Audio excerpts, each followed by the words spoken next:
Dear student, okay, this question is basically asked in GATE 2000. Okay, I think so asked in 2016 or 15 years. So here we see this question also for 2 marks. The question is little bit tricky, yes, and just try to observe the situation, yes.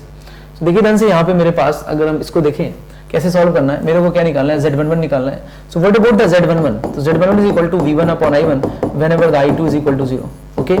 So देखिए ध्यान से अगर मैं यहाँ पे I2 को 0 कर दूँ, I2 0, और किसी तरीके से मैं V1 upon I1 का रेशियो निकाल दूँ, तो I think so the idea is over. Yes. Now just try to observe the situation. Yes. देखिए ध्यान से अगर मैं आपसे पूछूं यहाँ पे मेरे पास करंट I1 है, तो यहाँ पे मेरे पास कुछ करंट जाएगी. जाने के बाद आप देख पा रहे होंगे कि इसके बाद यहाँ पे जो करंट आएगी आगे नहीं, क्योंकि ओपन है या I2 0 है, तो इधर आएगी इस तरह से. ओके. नाउ आई सी कि मेरे पास अगर आपसे कहें ये A पॉइंट है. ओके. देखिए ध्यान से इस तरह से, and I say this point is B. Now just try to observe the situation. ये सी जैसे मैं आपसे कहता हूँ मेरे पास यहाँ पे भी करंट आएगी, और अगर आप इसको देखें तो अगर ये A पॉइंट है तो ये B पॉइंट है. मतलब आप क्या कहना चाह रहे हैं, again I repeat, listen carefully. मैं ऐसे कहना चाह रहा हूँ कि अगर यहाँ से कोई करंट आएगी, same current will flow here. Okay, इस तरह से ये जो करंट आएगी वो सेम करंट यहाँ पे भी जाएगी. मतलब आप ऐसे कह सकते हैं कि जो आपका 3 ओम है और जो आपका 6 ओम है वो दोनों आपस में किसमें है, पैरेलल में है. Okay. So whenever we take the parallel of both, so we get the यहाँ से जो नेट रेजिस्टेंस आएगा कितना आ जाएगा, 3 और 6 का पैरेलल कॉम्बिनेशन मींस 2. उसमें करंट कितनी जा रही है, total I1. So V1 is equal to I right इसका जो इक्विवेलेंट रेजिस्टेंस है उसमें I1 का मल्टीप्लाई कर देंगे. मींस आई से दिस 3 और 6 का parallel combination into I1. So what we get it here, V1 upon I1 is equal to I say 2. So it should be I say Z11. देखिए ध्यान से ये जो वैल्यू निकल के आई है ये तब आई है जब आप ऐसे कह रहे हैं कि जब आपका I2 क्या है, 0 है. Hopes you can understand. In very much similar fashion if I say कि अगर मुझे मान लीजिएगा, क्योंकि जब आपका I2 0 होता है तो उस केस में आप एक पैरामीटर और भी निकाल सकते हो, which is I say Z21 which is V2 upon I1 whenever the I2 0. Correct.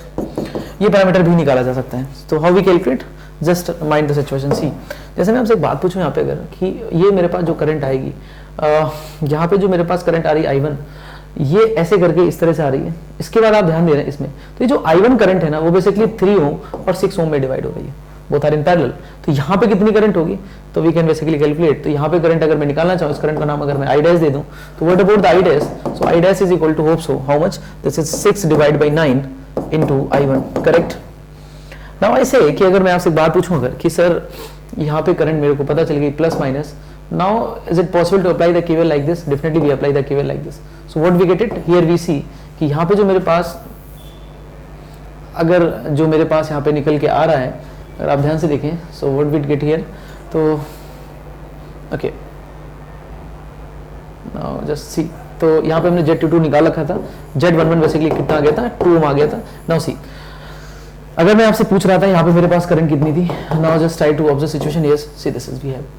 तो आप ऐसे कह सकते हैं मेरे पास यहाँ पे करंट क्या है, I1 है. ओके. तो ये जो 3 ओम है और जो आपका 6 ओम है, बोथ आर इन पैरेलल. तो यहाँ पे जो करंट आएगी, I call the name I dash. तो I डैश की वैल्यू कितनी आ गई थी, 6 divide by 9 into I1. Okay. अब मैं आपसे कहता हूँ ये मेरे पास यहाँ V2 है और I2 साथ के साथ यहाँ पे 0 है.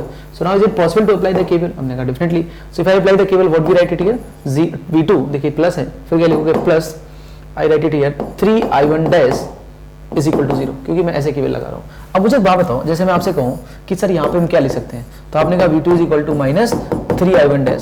सो माइनस 3 और I1 डैश की जगह क्या लिखोगे आप, 6 बाई 9 इंटू I1. ठीक है ना, ये कट गया. तो यहाँ से आप देख सकते हैं V2 अपॉन I1 की वैल्यू आपके पास आ जाएगी -2 एंड विच इज Z21. समझ गए आप. तो होप सो, मुझे ऐसा लगता है कि Z11 तो आ रहा है आपका कितना 2 और Z21 आ रहा है, उसकी वैल्यू आ रही है आपकी -2. अब बचा आपको Z12 और Z22 निकालना. देखिए से Z22 भी आपको शायद डायरेक्टली आप ऑब्जर्व कर सकते हैं. कैसे, क्योंकि अगर आप I1 को 0 कर देते हैं, नाउ सी अगर हम यहाँ पे क्या कर दें, I1 को 0 कर देते हैं, तो फिर से आप ऐसे कह सकते हैं ये दोनों आपस में पैरेलल में आ जाएंगे, तो फिर से 2 हो जाएगा. और सिमिलरली ऐसे तो यहाँ से I2 जाएगी, तो फिर से आप डिवीजन लगा के and you can also apply the KVL. इसमें करंट निकाल के आप इसमें केवीएल लगा सकते हैं. सो आप अगर चाहेंगे तो यहाँ से क्या भी निकाल सकते हैं, Z12 क्या होगा, V1 upon I2. Okay, whenever I1 is equal to 0. So hope so we can get the option A. So the option A is correct. So very like I said, कई बार आप देखेंगे कि इस तरह क्वेश्चंस काफी रिलेवेंट भी हैं, आते भी रहते हैं, तो केयरफुल रहिएगा. थोड़ा सा अच्छा क्वेश्चन है. कई बार आप देखेंगे यहाँ पे भी रेजिस्टेंस लगा देता है, इधर भी, तो इसको भी आप मैनेज करना आपको आना चाहिए. समझ गए मेरी बात आपकी. तो hope so the question is good. So आपको शायद समझ में आ गया होगा, आप चाहे इसकी एक बार कैलकुलेशन भी देख सकते हैं इस तरह से. This is option E is correct. Yes, so this is we have, so this is here. Okay, so can I observe the calculation? Thank you. If you really like the video, please hit the like button, share the video, subscribe to our YouTube channel and press the bell icon for the latest updates. Thank you.